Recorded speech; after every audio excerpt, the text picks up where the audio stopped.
한 개인의 삶을 송두리째 뿌리 뽑기도 하는 빚. 가계부채가 우리 사회와 경제를 심각하게 위협하는 뇌관으로 자리 잡으면서 빚으로부터 서민을 구제해 금융시장과 국민 경제를 안정시키기 위한 조치가 시급합니다.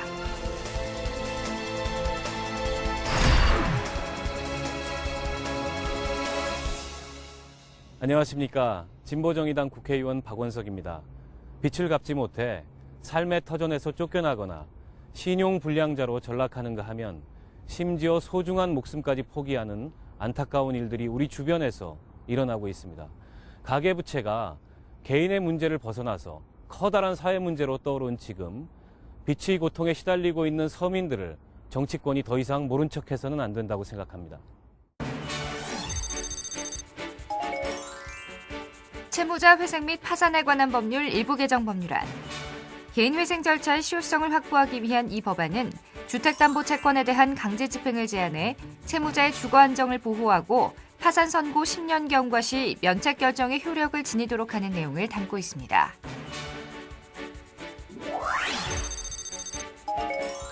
연쇄도산 예방 등 보증인 피해를 최소화하기 위한 이 법안은 대가 없이 이뤄지는 호의 보증일 경우 보증 채무 최고액을 2천만 원 이하로 제한하고 있습니다.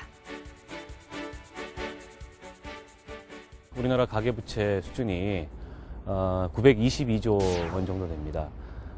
부채 총 규모는 작년에 대비해서 1.1%밖에 늘지 않았는데 문제는 이제 부채의 질이 상당히 위험하다는 겁니다. 특히 자영업자들, 저소득층의 가계부채가 굉장히 위험한 수위에 도달해 있는데요.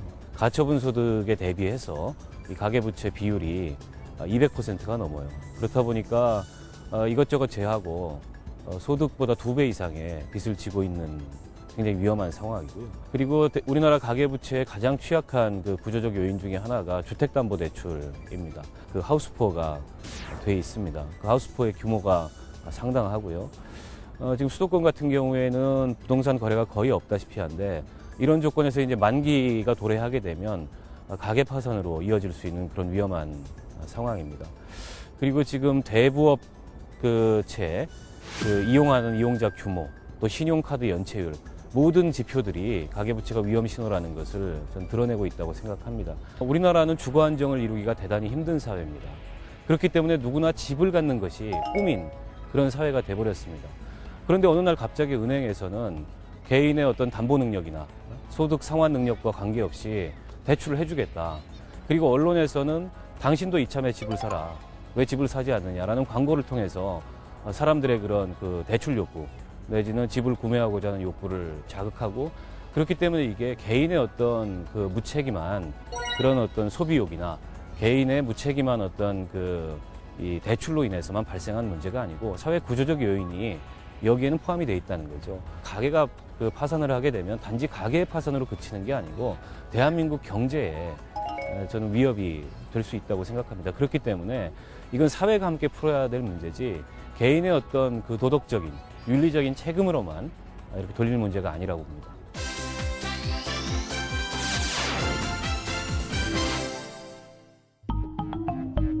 팔 년 전 사업을 하다 실패해 큰 빚을 지게 된 김경환 씨.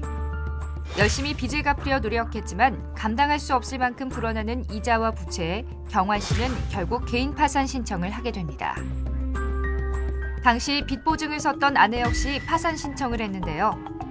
파산 선고로 면책 결정이 나더라도 보증인이 있으면 채무가 그대로 보증인에게 넘어가기 때문입니다. 98년도에 IMF 터졌었잖아요.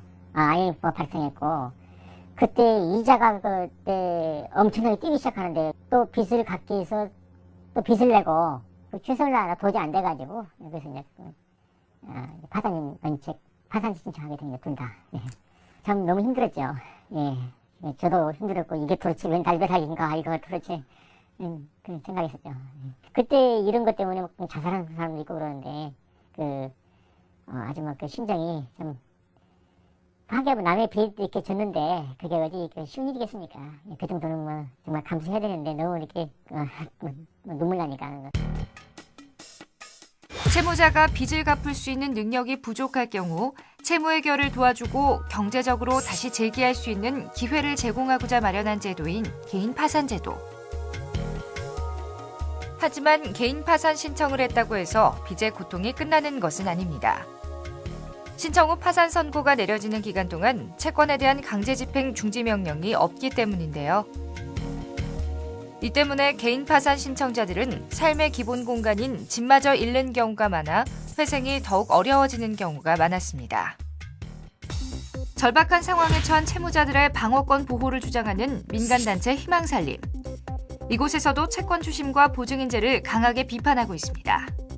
사실 대부분의 보증인들이 그 채무자의 가족이거나 뭐 친구거나 지인이거나 뭐 그렇습니다. 그러다 보니까 만약에 이제 보증인이 상황이 어려워서 파산을 하고 싶어도 이제 보증인에게 그 채권 부담이 다 가기 때문에 사실상 현대판 연자제라고 볼 수 있고요. 외국의 경우에는 뭐 이렇게 일정한 금액 내에서 그러니까 보증을 하더라도 뭐 2천만 원, 2천만 원 아니면 보증인별로 좀 나눠서 이렇게 채무 면제를 하게 되어 있는데 우리나라는 연대 보증이라고 해서 뭐 보증인이 몇 명이 됐건 간에 채무자가 못 갚으면 전체를 다 갚아야 되는 사실 마치 이제 인지를 하나 두고 채무자에게 돈을 갚으라고 협박하는 것과 다를 바 없습니다. 상당히 비인간적인 제도라고 생각을 합니다. 우리 사회에서 채무자를 보는 시각이 조금 바뀌어야 될 것 같습니다. 채무자는 그 죄인이 아닙니다. 사실 지금까지 이제 빚을 늘린 것은 은행의 무분별한 대출도 한몫을 했고요. 그렇다면 이분들은 하나의 이제 피해자로 볼 수 있습니다. 그래서 이분들이 더 이상 이런 빚 문제로 인해서 극단적인 선택을 하지 않도록 이분들에게 새로운 재기의 기회를 주자는 거고요. 채무자 회생 및 파산에 관한 법률안의 핵심적인 내용은 두 가지입니다.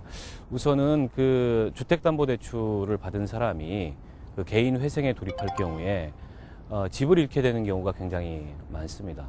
그렇기 때문에 1가구 1주택자가 개인 회생을 할 경우에 그 주택담보부 채권을 별채권에서 제외해서 집을 유지하면서 자기 채무를 변제하는 그런 프로그램을 짤 수 있도록 법안을 개정하자는 취지고요. 이제 두 번째는 파산 선고 이후에 10년이 경과하면 면책 허가 결정이 확정된 것과 동일한 효력을 갖는 당연 면책 제도를 도입하자는 것입니다. 보증인 보호에 관한 법률 같은 경우에 보증 채무의 한도를 2천만 원까지로 제한하는 그런 법 개정안을 냈고요. 장차 이 보증 관련된 제도는 폐지하는 것이 지금 현재의 그 경제 상황에 부합한다고 생각합니다. 사실은 여야를 떠나서 이 가계부채 문제의 심각성은 공히 느끼고 있는 상황이기 때문에 좀 바람직한 그런 대책이 나올 수 있도록 토론하고 설득하는 과정을 거치겠습니다. 그리고 이런 법안들이 만들어진다면 일종의 이제 서민 금융의 안전망이 저는 생긴다. 근데 여기서 그치는 게 아니고 지금처럼 이 개인들의 어떤 생활에 있어서 개인이 그걸 빚을 지고 스스로 책임지는 이런 구조는 바람직한 구조가 아니라고 생각해요. 이제는 그야말로 사회 안전망을 확충하고 또 복지를 확충함으로 인해서 한 개인이 사회로부터 혹은 정부로부터 보호받을 수 있는 그런 시스템을 만들어야 되고 그것이 복지국가하고 선진국이라고 저는 생각합니다. 채무자 회생 및 파산에 관한 법률 일부 개정 법률안. 법안이 통과되면 주택담보채권에 기초한 강제집행이 제한됩니다. 보증인 보호를 위한 특별법 일부 개정 법률안. 법안이 통과되면 호의보증의 경우 보증채무 최고액이 2천만 원 이하로 제한됩니다.